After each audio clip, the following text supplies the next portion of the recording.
बिस्मिल्लाहिर्रहमानिर्रहीम। अस्सलाम वालेकुम स्टूडेंट्स। आज के इस वीडियो लेक्चर के अंदर हम पढ़ेंगे first year biology chapter number 6 और इसका लेक्चर नंबर 2 है। टॉपिक होगा आज का हमारा बैक्टीरियल सेल स्ट्रक्चर। तो इस टॉपिक को स्टार्ट करने से पहले थोड़ा सा इसके हवाले से जो इंट्रोडक्शन है कि बैक्टीरिया के सेल के अंदर कौन कौन सी चीज़ें मौजूद होती हैं, जो हम लास्ट वीडियो लेक्चर के अंदर भी पढ़ चुके थे। इस वीडियो लेक्चर के अंदर मैं जस्ट उनको थोड़ा सा रिवाइज कराऊंगा, फिर हम अपने मेन टॉपिक की तरफ मूव करेंगे। तो मैंने लास्ट वीडियो लेक्चर के अंदर बताया था कि तमाम के तमाम जो बैक्टीरिया के सेल्स होते हैं उनके अंदर सेल मेम्ब्रेन मौजूद होती है, साइटोप्लाज्म मौजूद होता है, राइबोसोम और क्रोमैटिन बॉडीज़। ये वो स्ट्रक्चर्स हैं जिनके बगैर जो बैक्टीरिया का सेल है वो नामुकम्मल है।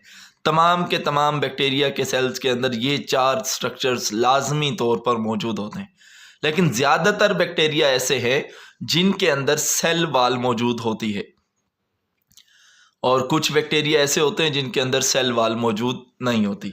इसके अलावा कुछ इन स्ट्रक्चर्स के अलावा कुछ ऐसे स्पेशलाइज्ड स्ट्रक्चर्स भी मौजूद हैं बैक्टीरिया के सेल के अंदर जो मौजूद होते हैं। कुछ बैक्टीरिया के अंदर मौजूद होते हैं और कुछ बैक्टीरिया की जो किस्में हैं वो ऐसी हैं जिनके अंदर ये स्पेशलाइज्ड जो स्ट्रक्चर्स हैं ये मौजूद नहीं होते। इनमें कैप्सूल है, स्लाइम है, फ्लैजेला है, फिम्ब्रियाई है और ग्रेन्यूल्स हैं। तो आज के इस वीडियो लेक्चर के अंदर जिन टॉपिक्स को हम डिस्कस करेंगे वो इनमें से तीन हैं। एक हम फ्लैजेला को डिस्कस करेंगे, एक पिल्लाई को डिस्कस करेंगे और थर्ड पे हम जो है वो सेल मेम्ब्रेन के टॉपिक को डिस्कस करेंगे। छोटे छोटे टॉपिक हैं तो इस वजह से मैंने एक ही वीडियो लेक्चर के अंदर तीन टॉपिक्स को कवर कराने की कोशिश की है। तो पहले बात कर लेते हैं फ्लैजेला के हवाले से कि ये फ्लैजेला क्या होते हैं। दीज आर एक्सट्रीमली थिन, ये बहुत ही पतले होते हैं, बाल नुमा। हेयर लाइक अपेंडेजेस, अपेंडेजेस उन्हें कहते हैं जो बॉडी के मेन एक्सिस से बाहर जो स्ट्रक्चर निकला होता है हम इसको अपेंडेजेस का नाम देते हैं। जैसे हमारी जो मेन बॉडी है उससे ये जो हमारा बाजू है ये बाहर की तरफ जो है वो निकला होता है, तो इस वजह से हम इसको अपेंडेजेस का नाम देते हैं। तो ये हेयर लाइक अपेंडेजेस हैं जो कि काफ़ी थिन होते हैं, जो बैक्टीरिया की बॉडी के एक तरफ यहाँ से बालनुमा जो स्ट्रक्चर्स हैं ये निकले होते हैं। अगर हम इन फ्लैजेला के ओरिजिन की बात करें तो ये बेसल बॉडीज से निकलते हैं। बेसल बॉडीज क्या हैं? ये छोटे छोटे स्ट्रक्चर्स हैं जो सेल मेम्ब्रेन के बिल्कुल करीब साइटोप्लाज्म के अंदर मौजूद होते हैं और यही वो बेसल बॉडीज वही जगह हैं जहाँ से फ्लैजेला जो हैं वो ओरिजिनेट होते हैं। इसके अलावा अगर हम फ्लैजेला की कंपोजिशन की बात करें तो फ्लैजेला जो हैं वो एक बहुत ही इंपॉर्टेंट प्रोटीन है जिसका नाम है फ्लैजिलिन। फ्लैजिलिन जो प्रोटीन है इस पर मुश्तमिल होते हैं ये फ्लैजेला।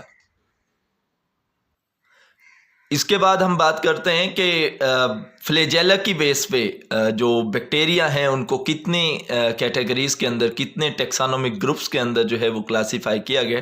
तो तीन बेसिस पे, यानी एक तो प्रेजेंस ऑफ फ्लैजेला की बेस पे, दूसरा पैटर्न ऑफ अटैचमेंट क्या है कि फ्लैजेला किस तरीके से बैक्टीरिया की बॉडी के ऊपर अटैच है, और थर्ड पे नंबर ऑफ फ्लैजेला। इन तीन चीज़ों की बेस पे जो बैक्टीरिया है उसके 4 टेक्सोनोमिक ग्रुप्स हैं, यानी 4 टेक्सोनोमिक ग्रुप्स हैं, 4 तरह की कैटेगरीज हैं जो इन तीन चीज़ों की बेस पे जो है वो बैक्टीरिया की जो कैटेगरीज हैं वो बनाई गई हैं। तो पहले नंबर पे जो कैटेगरी है हमारे सामने वो है ए ट्राइकस। ट्राइकस कहते हैं हेयर लाइक अपेंडेजेस को, यानी फ्लैजेला आप कह सकते हैं। ए ट्राइकस यानी ऐसे बैक्टीरिया जिसके ऊपर कोई फ्लैजेला मौजूद नहीं होता। ये आपको डायग्राम के अंदर शो हो रहा है कि ये बैक्टीरिया है जिसके ऊपर कोई भी फ्लैजेला आपको नज़र नहीं आ रहा। तो इस तरह की अरेंजमेंट को, इस तरह के ग्रुप को जिसमें कोई भी फ्लैजेला बैक्टीरिया की बॉडी के ऊपर अटैच नहीं होता, इसको आप ए ट्राइकस का नाम देते हैं। इसके अलावा सेकंड नंबर पे आता है मोनोट्राइकस। मोनो मीन 1, यानी ये ऐसे फ्लैजेला हैं जिसके एक पोल पे यानी एक साइड पे जो है वो एक ही सिंगल फ्लैजेला जो है वो अटैच होगा, तो हम इनको नाम देते हैं मोनोट्राइकस का। इसके बाद आता है एम्फीट्राइकस।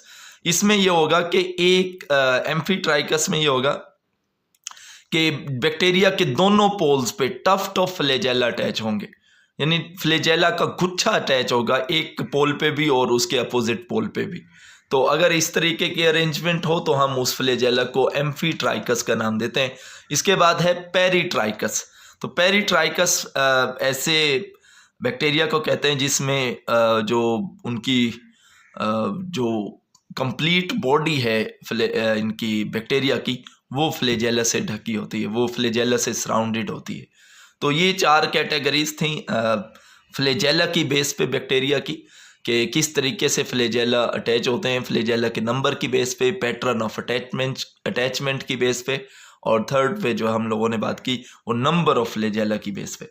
तो बहुत सारे जो बैक्टीरिया हैं जो बेसिलाई या स्पाइरल शेप रखते हैं उनके अंदर फ्लैजेला देखने को मिलते हैं, लेकिन ये जो कोक्साई जो बैक्टीरिया है जिनको हम कोकाई बैक्टीरिया भी कहते हैं, ये इनके अंदर जो फ्लैजेला की प्रेजेंस है ये बहुत ही कम देखने को मिलती है। वेरी रेयरली है फ्लैजेला, यानी बहुत ही कम फ्लैजेला जो हैं वो इन कोक्साई वालों में होते हैं। लेकिन जिनकी शेप बेसिलाई होती है या स्पाइरल शेप बैक्टीरिया, इनके अंदर मोस्टली जो हैं वो फ्लैजेला मौजूद होते हैं। इसके अलावा हम बात करते हैं फ्लैजेला कौन कौन से फंक्शंस परफॉर्म करते हैं। पहली बात तो ये है कि ये बैक्टीरिया को मोटिलिटी देते हैं, यानी एक जगह से दूसरी जगह मूव करने में हेल्प करते हैं। और दूसरा इनका बहुत ही इंपॉर्टेंट फंक्शन है कीमोटैक्सिस। कीमोटैक्सिस बैक्टीरिया के ऐसे बिहेवियर को कहते हैं जिसमें जो बैक्टीरिया की बॉडी है वो इन्हीं फ्लैजेला के थ्रू वो टुवर्ड द केमिकल या अवे फ्रॉम द केमिकल जो है वो मूव करेगी। तो अगर कोई भी जानदार जो है वो किसी भी स्टिमुलाई के तरफ या उसके अवे मूव करे, हम इसको टेक्सस मूवमेंट कहते हैं। तो अगर ये बैक्टीरिया जो हैं वो इसी फ्लैजेला की वजह से टुवर्ड द केमिकल या away from the chemical move करेंगे तो हम इस तरह के बिहेवियर को नाम देते हैं कीमोटैक्सिस का। ये था बैक्टीरिया के फ्लैजेला के हवाले से। ये बहुत ही इंपॉर्टेंट लॉन्ग क्वेश्चंस भी बनता है इस चैप्टर में से, और इसको आप लोग याद भी कीजिएगा। इसके अलावा हम पढ़ते हैं 2 छोटे छोटे टॉपिक्स हैं। एक बैक्टीरिया के अंदर एक और जो अपेंडेजेस लाइक स्ट्रक्चर है जिनको हम पिलाई कहते हैं, और इसके अलावा हम सेल मेम्ब्रेन के हवाले से बात करेंगे। तो पिलाई क्या है? ये हॉलो हैं। हॉलो मीन्स के अंदर से खोखले हैं। ये आप देख सकते हैं, ये अपेंडेजेस आपको नज़र आ रहे हैं लेकिन अंदर से इसमें कोई भी मटेरियल आपको नज़र नहीं आ रहा है। तो ये हॉलो है, नॉन हेलिकल है। देखिए, अगर किसी भी चीज़ की शेप जो है वो इस तरह से हो, जैसे हम फ्लैजेला को इसी तरीके से जो है वो बनाते हैं तो वो हेलिकल होता है, लेकिन जो अगर इस तरह सीधी हो हम उसको नॉन हेलिकल कहते हैं। तो ये हॉलो भी है, नॉन हेलिकल भी है, फिलामेंटस है, यानी बाल नुमा साख्तें हैं। अपेंडेजेस वही बात जो मैंने अभी आपको बताई कि अगर जो बॉडी के मेन एक्सिस से बाहर जो एक फिंगर लाइक प्रोजेक्शन होती है हम उसको नाम देते हैं अपेंडेजेस का। तो ये वो अपेंडेजेस हैं जो कि हॉलो हैं, नॉन हेलिकल है और फिलामेंटस है। फिलामेंटस मीन के बाल की तरह की है। इसके अलावा इनका अगर साइज़ की बात करें तो these are smaller than flagella. तो ये फ्लैजेला हम जब ड्रा करते हैं वो काफ़ी बड़े ड्रा करते हैं। ये बैक्टीरिया की बॉडी के ऊपर छोटी छोटी अपेंडेजेस होती हैं जो कि फ्लैजेला से छोटी होती हैं। These are not involve in motility. Flagella के अंदर हम लोगों ने पढ़ा था कि ये मोटिलिटी का बाइस बनती हैं। ये बैक्टीरिया की बॉडी को टुवर्ड्स या away from the stimuli move कराती हैं, लेकिन ये जो पिलाई हैं इनका मोटिलिटी के अंदर उन बैक्टीरिया को एक जगह से दूसरी जगह मूव कराने के अंदर कोई रोल नहीं होता है। इसके अलावा ये जो पिलाई हैं ये सिर्फ ग्राम नेगेटिव बैक्टीरिया के अंदर मौजूद होते हैं। इंशाल्लाह नेक्स्ट लेक्चर के अंदर मैं आप लोगों को बताऊंगा कि ये बैक्टीरिया की 2 कैटेगरीज होती हैं, ग्राम पॉजिटिव और ग्राम नेगेटिव बैक्टीरिया। इनमें क्या फ़र्क है ये इंशाल्लाह हम नेक्स्ट लेक्चर के अंदर पढ़ेंगे। इसके अलावा अगर हम इनकी कंपोजिशन की बात करें तो ये पिलीन प्रोटीन की बनी होती है। फ्लैजेला के हवाले से जब मैं बात करा रहा था तो उधर हमने पढ़ा था कि फ्लैजिलिन प्रोटीन होती है जो फ्लैजेला बनाती है, लेकिन यहाँ पे पिलीन प्रोटीन होती है। इसका काम ये होता है कि जब बैक्टीरिया के सेल्स के दौरान जो मेटिंग प्रोसेस होता है जिसको हम कॉन्जुगेशन कहते हैं, ये उस दौरान जो है वो जेनेटिक मटेरियल के एक्सचेंज में ये हेल्प करती है। यानी जब भी 2 बैक्टीरिया जो है वो मेटिंग करते हैं तो उस प्रोसेस को हम नाम देते हैं कॉन्जुगेशन का। तो कॉन्जुगेशन करवाने में ये जो पिल्लाई के स्ट्रक्चर्स हैं ये इन्वॉल्व होते हैं। कॉन्जुगेशन कहते हैं कि एक बैक्टीरिया दूसरे बैक्टीरिया के साथ जो है वो इसी कॉन्जुगेशन प्रोसेस के थ्रू जेनेटिक मटेरियल का एक्सचेंज करता है।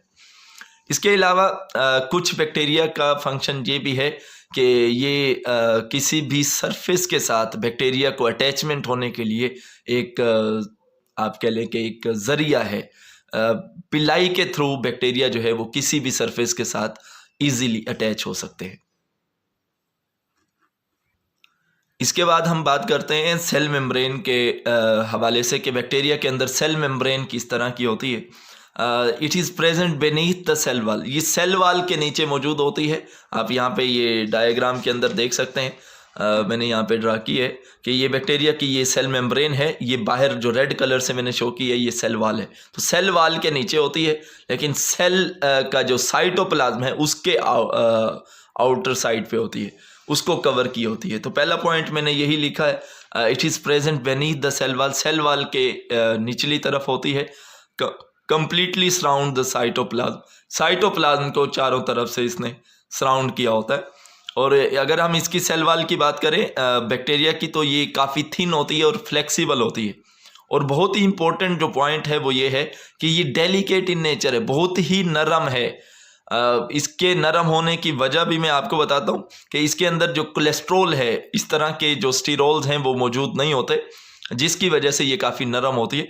अगर इसको कोई भी डैमेज हो जाए, यानी सेल वाल को कोई भी किसी भी वजह से कोई चोट या किसी भी वजह से कोई बैक्टीरिया की सेल वाल डैमेज हो जाए, तो वो पूरे के पूरे बैक्टीरिया की डेथ काज कर सकती है। तो यूकैरियोटिक मेम्ब्रेन और इसमें एक बहुत बड़ा फ़र्क ये है कि यूकैरियोटिक मेम्ब्रेन के अंदर स्टीरोल्स मौजूद होते हैं, जैसे कोलेस्ट्रॉल होता है। तो यूकैरियोटिक बैक्टीरिया की सेल मेम्ब्रेन में ये कोलेस्ट्रॉल जो है ये उसको स्ट्रेंथ भी देता है और रिजिडिटी भी देता है, यानी बैक्टीरिया की जो सेल मेम्ब्रेन है वो सख्त भी होती है और मजबूत भी होती है। लेकिन यूकैरियोटिक सेल की जो सेल मेम्ब्रेन है वो काफ़ी ज़्यादा स्ट्रॉन्ग भी होती है और काफ़ी ज़्यादा मजबूत भी होती है। लेकिन जब हम बात करें प्रोकैरियोटिक सेल की, जिसमें ये बैक्टीरिया के सेल की बात करें, तो इसकी जो सेल मेम्ब्रेन है इसमें ये कोलेस्ट्रॉल वाली चीज़ें नहीं होती। जब कोलेस्ट्रॉल नहीं होगा तो उसकी जो सेल मेम्ब्रेन है ना उतनी ज़्यादा स्ट्रेंथ रखती होगी और ना ही उसके अंदर इतनी ज़्यादा रिजिडिटी होगी। तो अगर हम इस सेल मेम्ब्रेन के फंक्शन के हवाले से बात करें, तो ये काफ़ी सारे मटेरियल्स को, जिनमें प्रोटीन हैं, न्यूट्रिएंट्स हैं, शुगर हैं, इलेक्ट्रॉन्स हैं और भी काफ़ी सारे मेटाबोलाइट्स हैं, इनको अपने में से गुजरने की जो है वो इजाज़त देती है। तो ये इसका काम बेसिकली वही है जो नॉर्मली एक सेल मेम्ब्रेन का होता है कि it is a semi permeable membrane. चंद एक मटेरियल को इजाज़त देती है, चंद एक मटेरियल को यानी सिलेक्टिव चीज़ों को इजाज़त देती है अपने अंदर से गुजरने की, बाकी चीज़ों को ये इजाज़त नहीं देती है। तो इसके अंदर बहुत ही इम्पोर्टेंट पॉइंट है कि इसके अंदर ऐसे एंजाइम्स मौजूद होते हैं जो रेस्पिरेटरी मेटाबॉलिज्म के अंदर इन्वॉल्व होते हैं। नॉर्मली यूकैरियोटिक सेल के अंदर रेस्पिरेटरी एंजाइम जो हैं वो माइटोकॉन्ड्रिया के अंदर मौजूद होते हैं, क्योंकि ये प्रोकैरियोटिक सेल है, इसके अंदर कोई इस तरह का माइटोकॉन्ड्रिया लाइक स्ट्रक्चर नहीं है।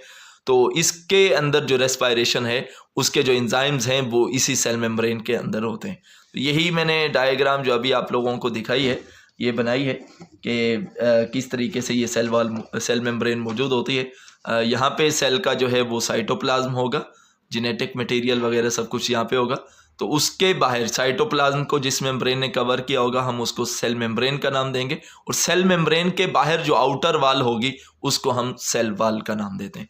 ये था आज का हमारा लेक्चर, जिसमें हमने 3 टॉपिक्स को जो है डिस्कस करने की कोशिश की। इनमें से एक बहुत ही इंपॉर्टेंट लॉन्ग क्वेश्चन है फ्लैजेला वाला, और जो दूसरे पिल्लाई और ये सेल मेम्ब्रेन के हवाले से जो हमने बात की, ये आपको शॉर्ट क्वेश्चन के हिसाब से याद करने पड़ेंगे। उम्मीद है आप लोगों को समझ आई होगी, और अगर किसी भी स्टूडेंट को यहाँ तक कोई बात समझ ना आई हो तो आप मेरे से पूछ सकते हैं और मैं इन सवालात का जवाब देने की कोशिश करूँगा। तो इंशाल्लाह नेक्स्ट वीडियो तक के लिए अल्लाह हाफ़िज़।